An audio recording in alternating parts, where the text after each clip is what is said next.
Hi everybody, Professor Benlow with the third of the three videos on your Unit 2 discussion board. The document that you're going to analyze in the women's rights movement topic is the founding document for the National Organization of Women, which is a women's rights group that is still around today.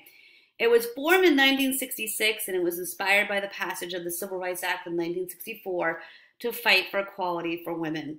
Founding members are now Dr. Pauli Murray and Betty Friedan. Murray was a Yale law professor and a member of the President's Committee on the Status of Women. Friedan was famous for her 1963 book, The Feminine Mystique. The Feminine Mystique is a really interesting book. I think every woman should read it.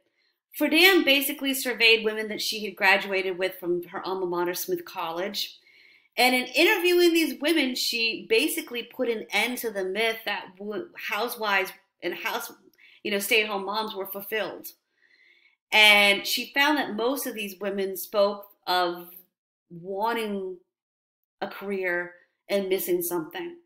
So she turned her findings into the book, The Feminine Mystique, which, like I said, it's an unbelievable book. It's interesting because I'm a very active person. And, it will be Tuesday and I'll be in between semesters and I'll be, oh my gosh, I should be chatting. Oh no, that's right, I'm on a semester break. So anyway, I actually checked out The Feminine Mystique from the library during one of my semester breaks. And one thing that she said, and it really struck me, I always relax for like a half hour, an hour before I go to bed each night by reading. And I was reading Friedan's Feminine Mystique and I said, oh my gosh. And my husband went, what? I'm like, she just had an interesting finding. She said that stay-at-home wives and mothers take longer with their household chores than women that work outside the home. And I looked at my husband and I said, darn it, I am taking longer this week with my household chores.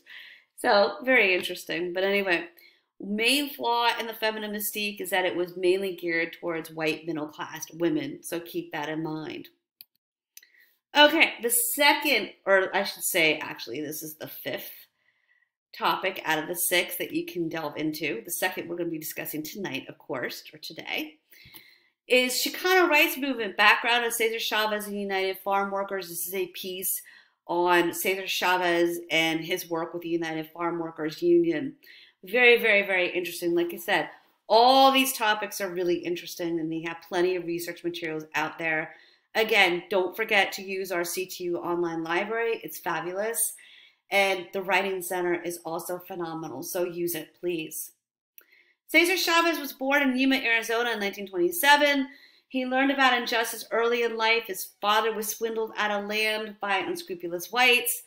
And the Chavez family moved to California, where he was banned from speaking Spanish in school, and he experienced a lot of prejudice. After completing the 8th grade, he became a migrant farm worker, and he had to support his family after his father was hurt in an accident. And this really influenced him. He wanted to fight for the rights of migrant farm workers. 1962, he and Dolores Huerta formed the United Farm Workers Organization, which is still around today.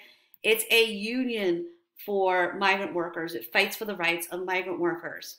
Members of the United Farm Workers went on strike to protest their treatment by California table grape growers and lettuce growers. 1968, he went on a 25-day hunger strike. In fact, he was visited by Senator Robert F. Kennedy, the late President Kennedy's brother, in a show of support. There's iconic pictures of that. And then many years later, when he went on another hunger strike, Kennedy's widow, Ethel Kennedy, joined him in support. So very, very, very interesting. Black Power is the last topic you can discuss in Unit 2 discussion board. Basically, there was a split in the civil rights movement. There were those that wanted to continue down Dr. King's path of passive resistance. And there were those that said, you know what, we've gone down this road too long and we haven't gotten results. We need to be more aggressive.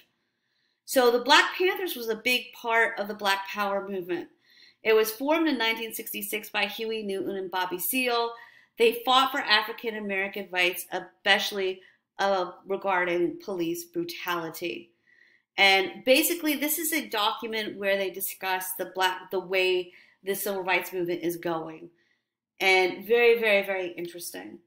So those are your topics, everybody. Please do not hesitate to ask me any questions that you may have. Remember, the only silly questions one you do not ask. I am here for you. All right. Good luck, everybody.